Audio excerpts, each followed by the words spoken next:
All right, it's solo time in the studio.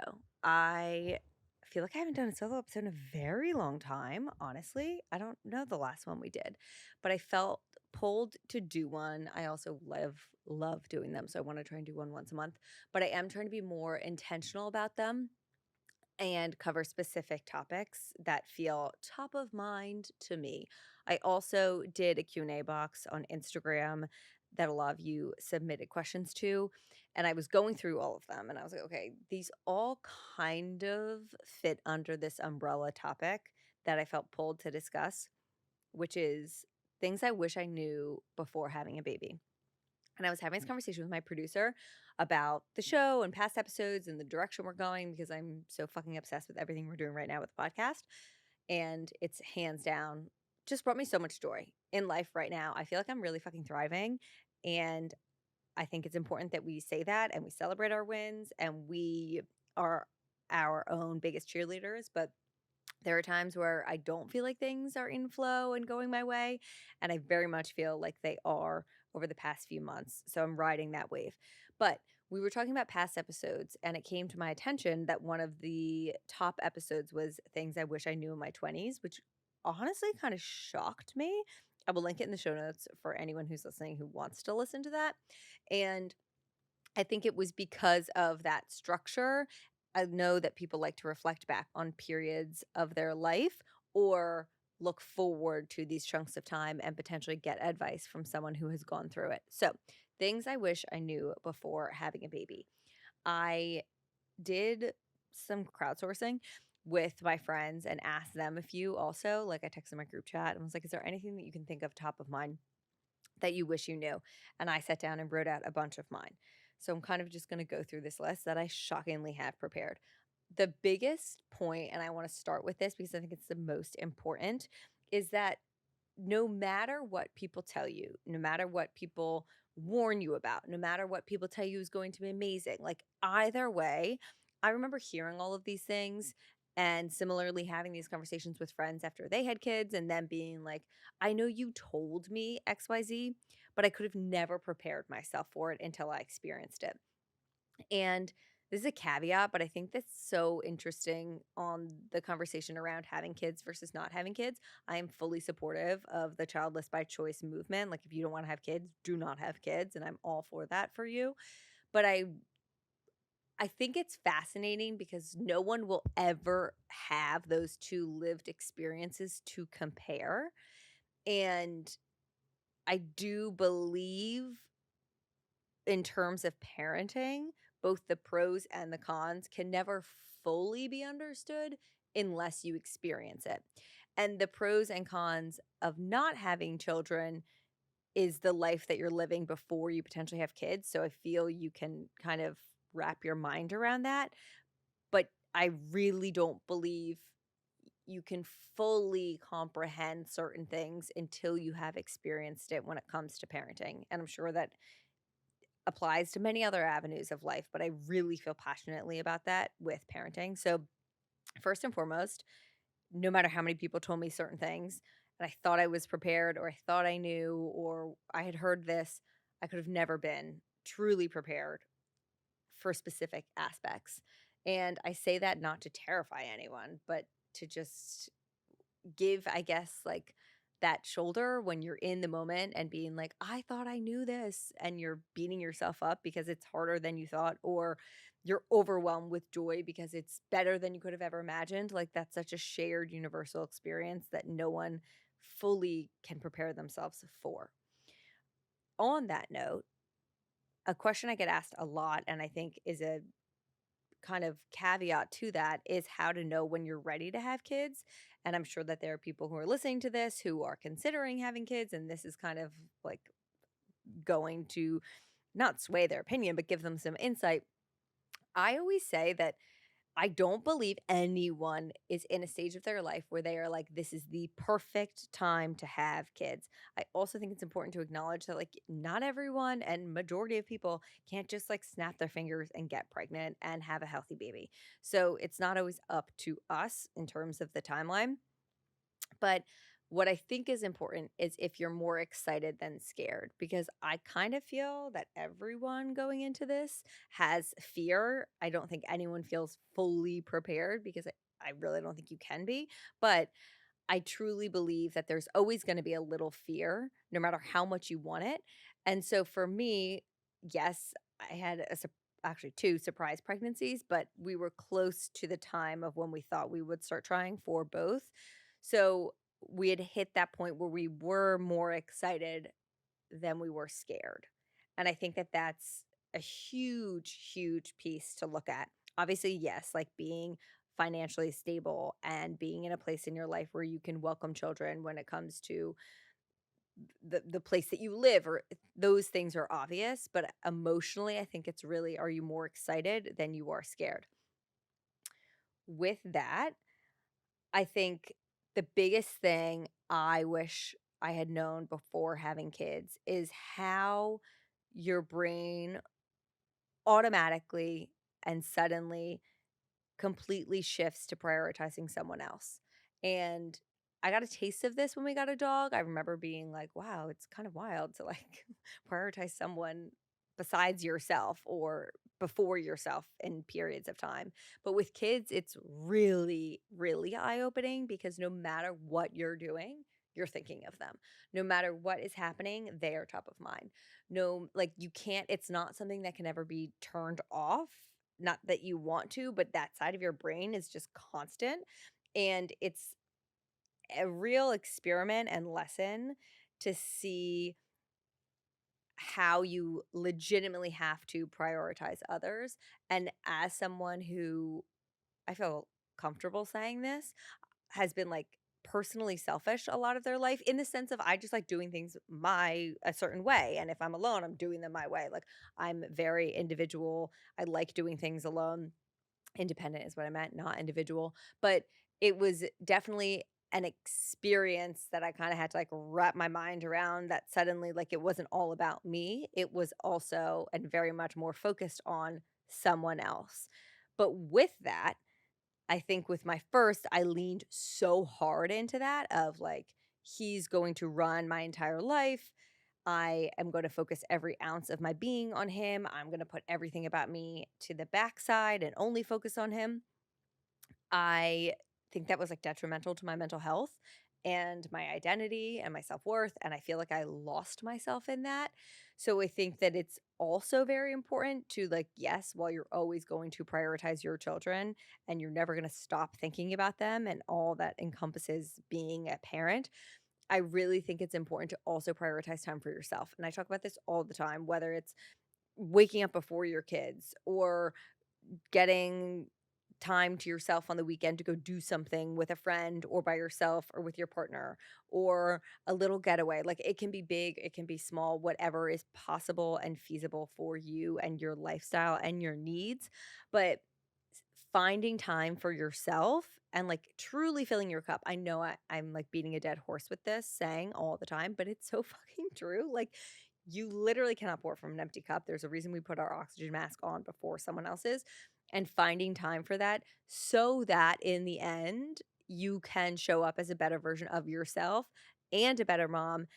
And therefore, it all lends to like the child's well-being. Like they have shown that the best thing for a child's mental health is a happy parent. Um, and so figuring out like what those little things are for you. And within that, I don't think I could have ever prepared for the identity shift that happened after I had kids, way less so the second time around.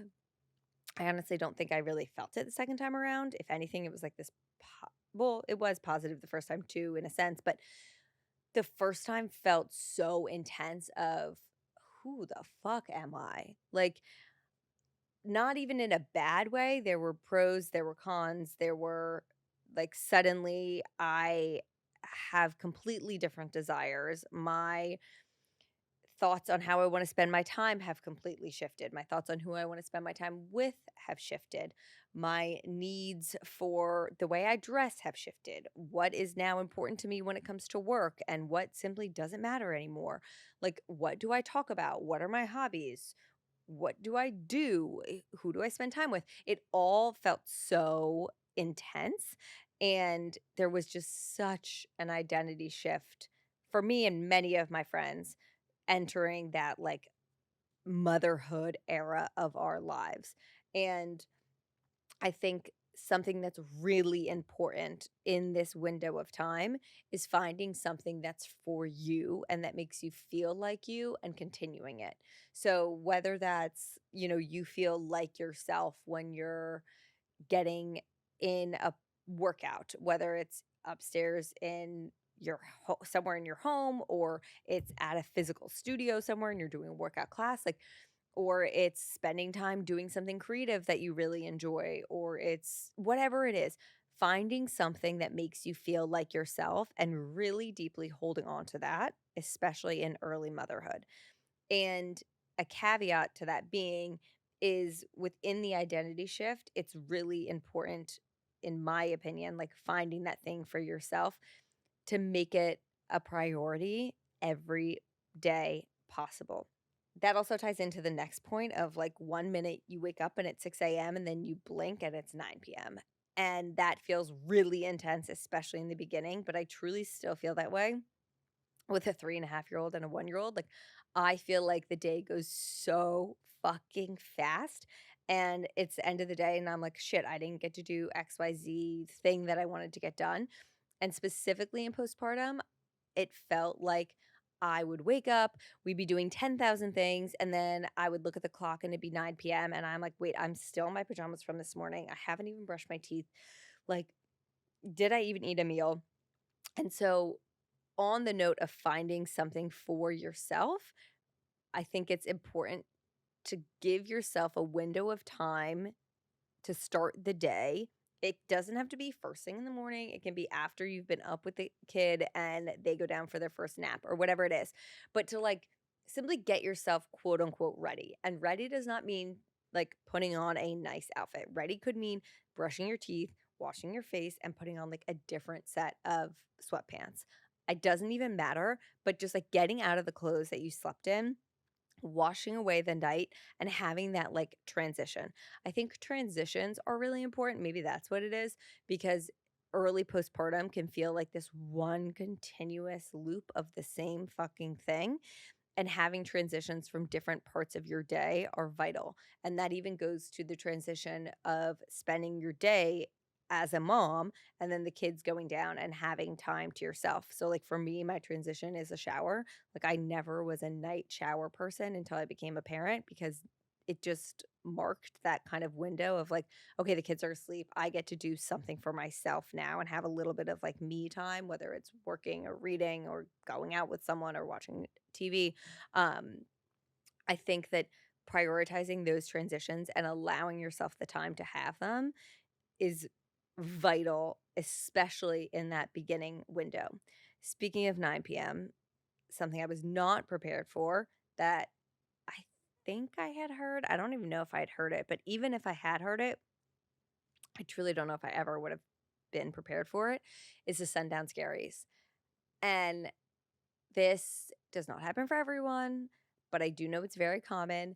And I think it ties into this feeling of the day feeling so long, but going so fast, and feeling so mundane in Groundhog's Day, and like same thing happening over and over, especially in the beginning, is that postpartum feeling of like deep sadness and almost like agony and angst and anxiety when the sun goes down. And I think a lot of it has to do with the marking of time of like, wait, another day has passed. What did I do today? And feeling like I didn't do anything.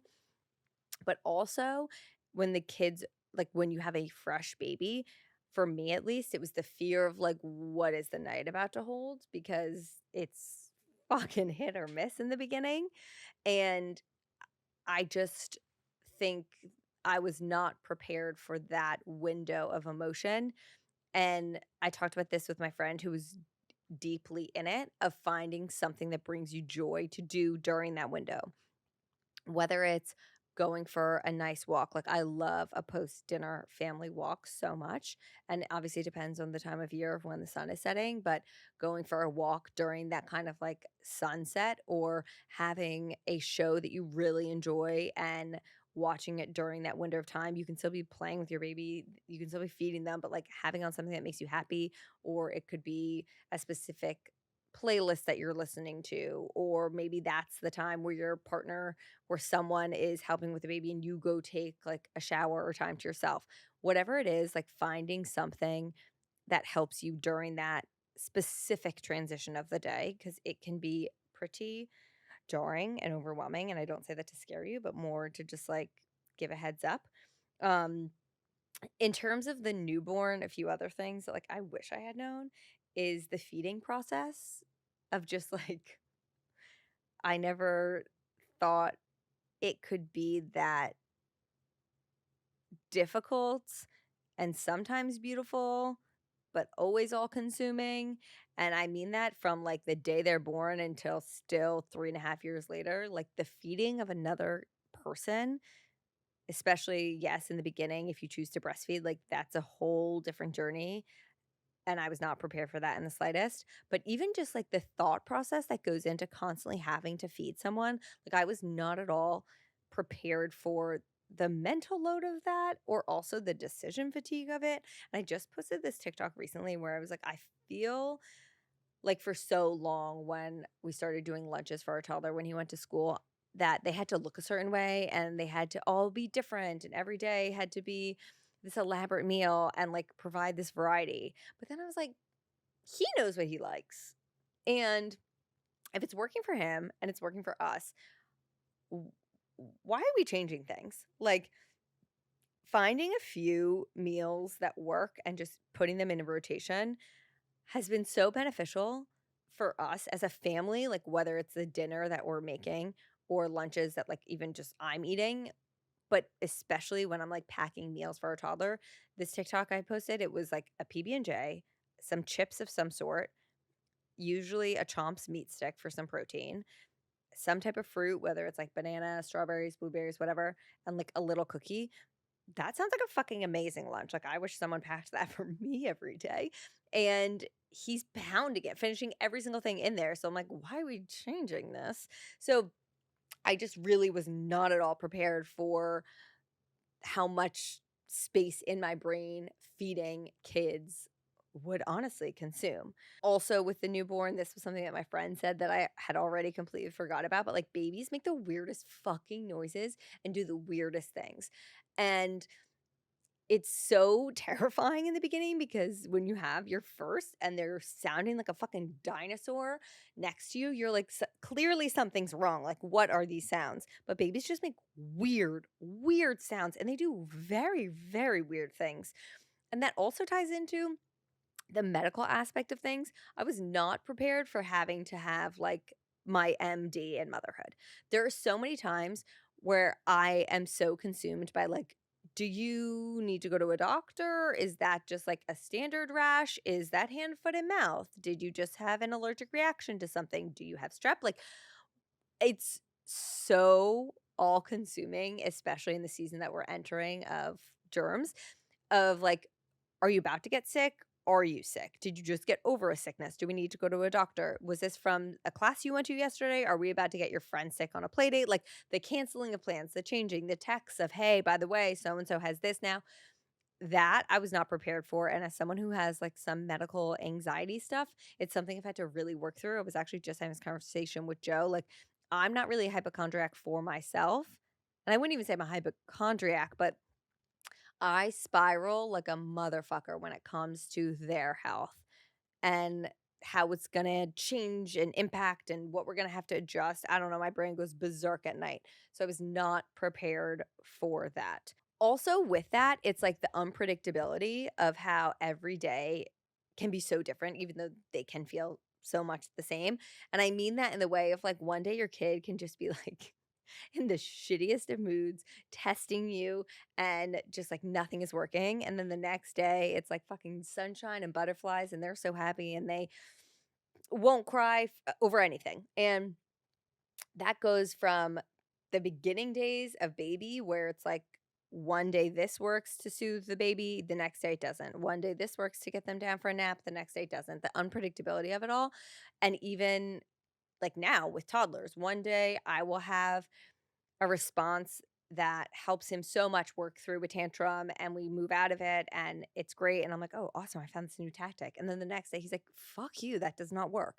So always kind of adapting and like being ready to shift and react because you can't always plan has been something I've had to personally work through because I love to like have a structure and know things and know that I can rely on XYZ, but there's just so much unpredictability of it all. And so being willing to adjust.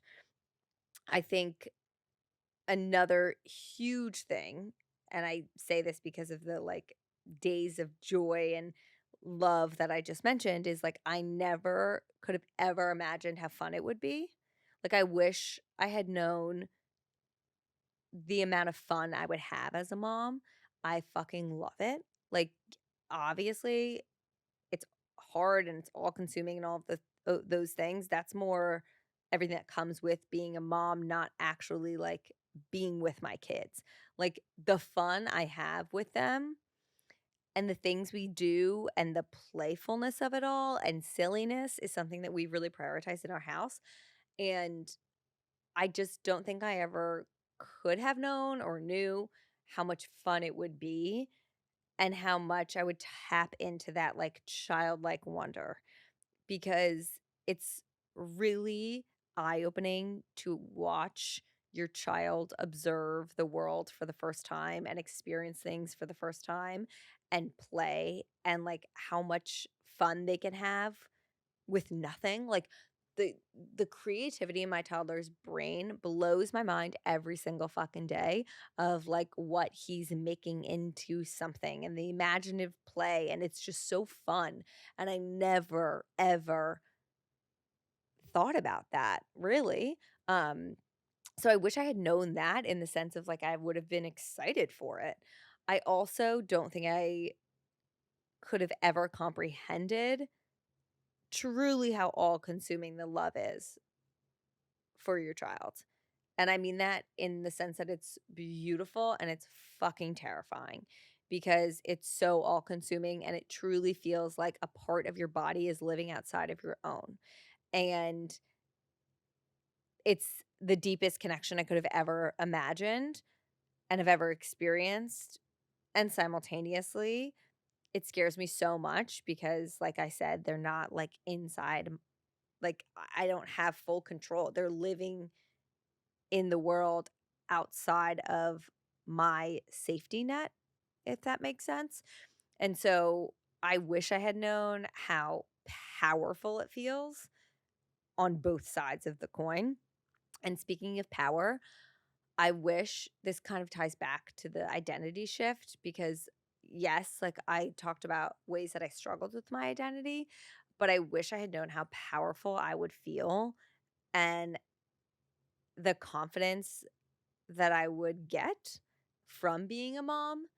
Like, I feel so confident in my role as a mother, but also just so much more confident in myself. And I think that's because you just don't have the time to give a shit about things you don't care about and things that used to be so all consuming for me.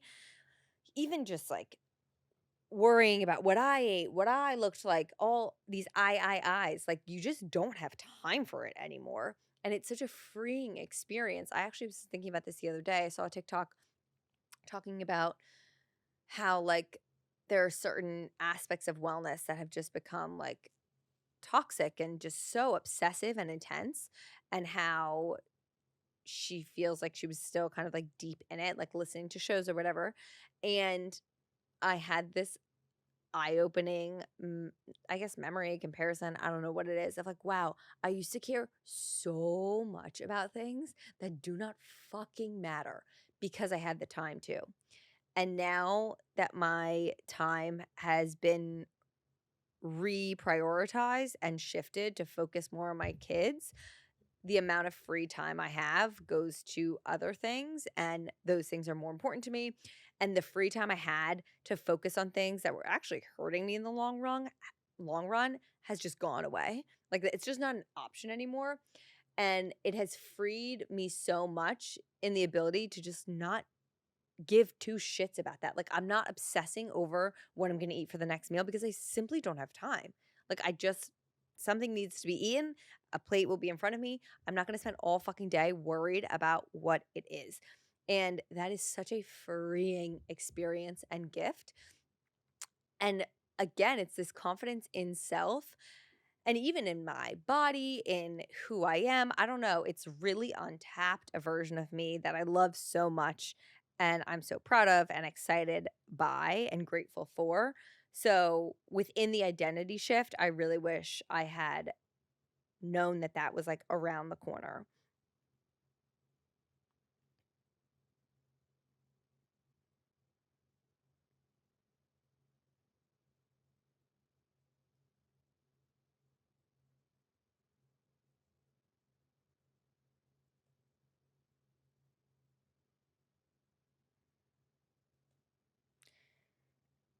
On that note, no matter how confident I am in myself as a mom and as a human, I wish I had known like the judgment you will experience as a mom, because I really wasn't at all prepared for that. And hopefully that you find yourself in places where you're surrounding yourself with people who are not judgmental. Like in my personal close knit circle, I never feel an ounce of judgment.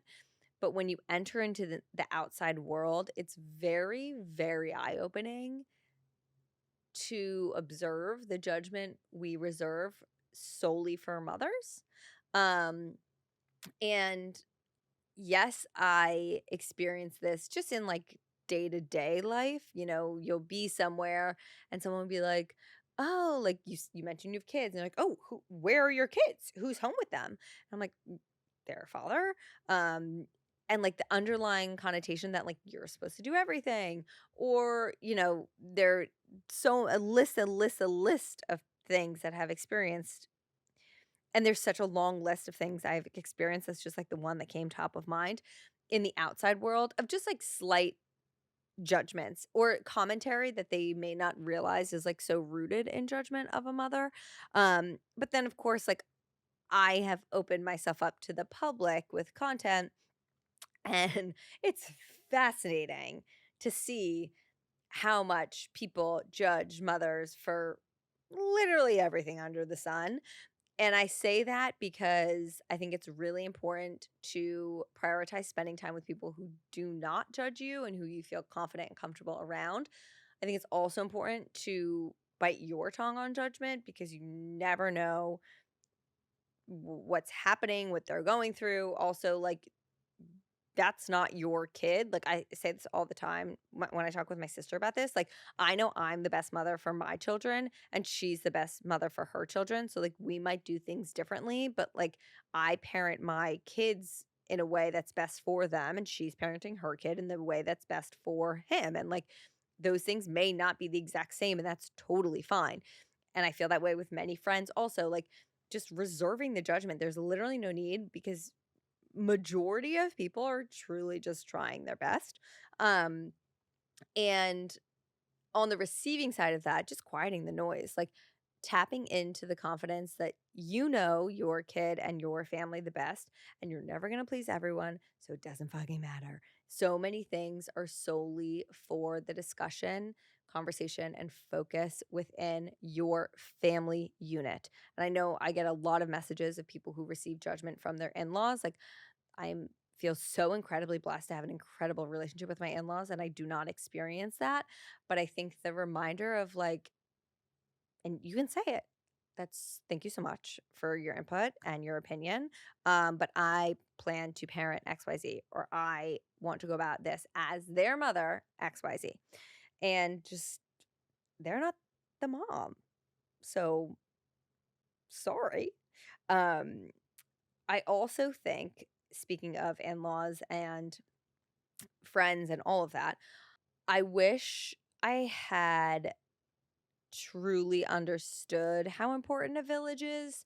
Because, yeah, you hear the saying, like, oh, it takes a village. And we're like, yeah, yeah, yeah, yeah. But in this country, like, no one prioritizes that village. And I also think there's like weird shame that people feel for having a village or judgment for people who have villages. Like, it's so important. We are not meant to be doing this alone. Like, truly, we're not meant to be parenting alone, especially single parents. But I even mean alone as in like two figures as parents. Like, we are meant to have villages. And I am so fucking grateful for my village. I talk about it all the time because I truly could not do what I'm doing without them. Yes, obviously, like the leader of our village alongside me, like my partner, truly like having that 50-50 dual parenting partnership for us and like picking up the slack for each other where it's needed. But also whether your village is like paid members of your village, like our nanny, I'm so fucking grateful for every single day, or family, your in-laws, your parents, like they help us so much and I would be lost without them. Friends, siblings, like creating that village and in that same sentence, like showing up for your village the way that you want them to show up for you. Like not in a tit for tat way, but of like what's beneficial now that you've experienced it. So how can you best support the people in your village and help them so that you're also demonstrating like what is the most helpful. And I wish I had known how to be there for someone when they had a kid before I had kids, but again, like I really don't think you can fully understand. That's why I will share like some ideas because I think it's helpful for people. But I think trying to show up in actually helpful and meaningful ways, and I wish I had known how important that village is so that I had been a better member of other people's villages. It happened to work for us that we live near our family and so many friends. But if we didn't, I think it would have been really important for us to be strategic about where we were going to live because that village is so important. So by happenstance, like we lucked out, but it wasn't a conversation. And maybe it wasn't a conversation because it was already in place. But knowing how important that village is and trying to create and foster it before having kids. In terms of partnership, I also wish I had known because it rocked me the first go around and terrified me a little bit of how your relationship with your partner will take a back seat for a bit. And it's bound to happen. And Joseph, you know how much I love you, but like how much you can love your partner and simultaneously sometimes fucking hate them during the beginning, especially. But like that was something that I was not prepared for, that roommate phase, and I wish I had known that was coming so that I wouldn't have scared me so much. I think it's very important for people to know going into marriage or having children of choosing like a true partner, choosing someone that is there for you no matter what, choosing someone that will always have your back, choosing someone that picks up the slack when you can't, choosing someone that has your best interests at heart and wants you to also prioritize yourself and wants to do everything in their power to make sure that you are happy and healthy and fulfilled and your best self. Like it is so, so wildly important. I'm having so many conversations with friends about their relationships and their partners and what's lacking and all of this and what's working and true partnership is vital in my opinion. And I think that it would have been more helpful before having kids to have more conversations around division of labor and what that was going to look like and who's going to wear what hat. Obviously, it's going to shift when you actually have the kid because you can't prepare. But I think that that will only benefit you if you have those conversations before actually having children. And then the last thing I guess I'll say, which I kind of touched on in terms of the village, is like your relationships with your friends will also shift. And I think this can happen in really incredibly positive and amazing ways, and it can happen in some like kind of sad and not so great ways, like some of your relationships will become way, way stronger than you could have ever imagined. And it might be with someone that you literally met at a coffee shop who happened to give birth like the same week as you. And suddenly you're in the same stage of life and you're living in the same place and you're spending the days in, like, the trenches together, talking all day about the minutia of parenting, and then suddenly you're, like, each other's support system. And it can happen with people in your life who you've been friends with forever, who happen to have kids around the same age, or who are there to support you in certain ways or whatever. So many relationships can take such a positive shift, and it can be such a gift. And like the sad reality is that like you're not gonna have the same time for all of your relationships, and some of your relationships may shift in a not so great way. And it's not that anyone, sure, maybe someone will do something wrong and that's a different case, but I'm talking about the fact that like there are going to be relationships where no one's going to do anything wrong. It's just you're not going to have the same time, you're not going to potentially have the same interests, and some relationships just might kind of fizzle out. And with that, I think it's also important if you have friends who do not have kids, whether they plan to have kids or not, if they don't have kids at that time, like still, if that relationship is something that the two of you are aiming to maintain, which it can be so important, prioritizing them as well so that it's not such a one-sided relationship, and realizing that like no one's going to care about your kids as much as you do. You can't expect your friend, whether they have kids or not, to be like constantly asking you 10,000 questions about your child and to be as obsessed with them as you are. That's just like an unrealistic expectation.